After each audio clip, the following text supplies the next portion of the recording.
can we have a big round of applause to Danny Cannon?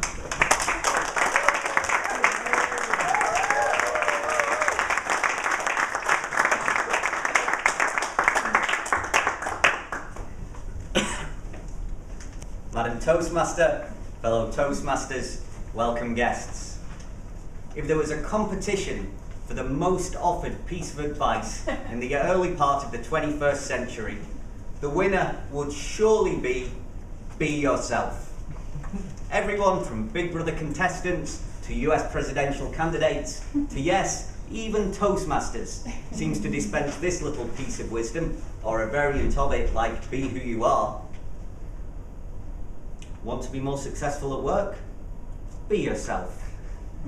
Going on a first date? Be yourself. Having trouble with bullies at school?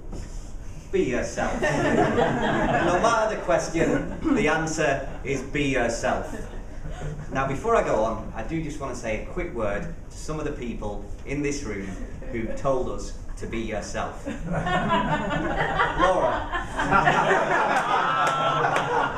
I love you. Dara. I love you. And Nigel. I've grown very fond of you.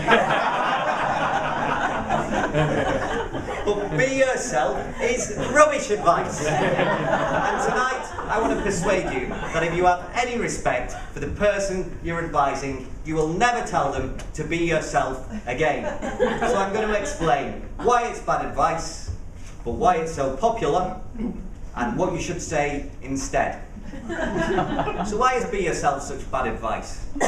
Well, taken literally, it's impossible not to follow. Even if I go up here in a blonde wig, a tutu, and put on a bad Australian accent, I'm still myself. And until science invents a way of transferring consciousnesses between bodies, I can't not be myself.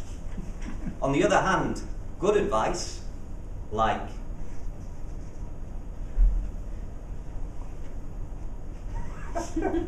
pause during your speeches, can be taken literally. So if be yourself doesn't actually mean be yourself, what does it mean? Well, perhaps it just means act consistently with your identity. And by your identity, I mean your self-concept that sets you apart from or relates you to your environment. And our identity is the most important single thing in determining how we'll act in any situation. So, for example, there are people who would absolutely dread to get up and give a speech to a room full of Toastmasters.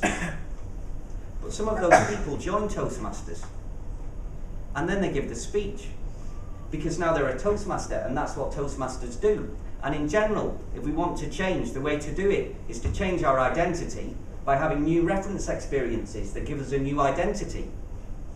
So if be yourself just means act consistently with your current identity, then it's really rubbish advice, because it means we would never change or grow. But perhaps you're thinking, be yourself doesn't mean that, it means this other thing. And for sure, I've heard people talk as though it means everything from act in a more extroverted way, to take account of your own interests in deciding how to act, to even things like listen more carefully when people talk. And that's one of the problems. It's so maddeningly vague, it can mean whatever anyone wants it to mean. So if it is such bad advice, and it is, then why is it so popular? Well, I say it's popular, but actually I've never heard it given as a recommendation in a Toastmasters evaluation. But then the Toastmasters evaluations are usually good. But in general, I think the reason it's so popular is that it's just so vague, it means whatever anyone wants it to mean. But also, it's got this kind of profound sound to it.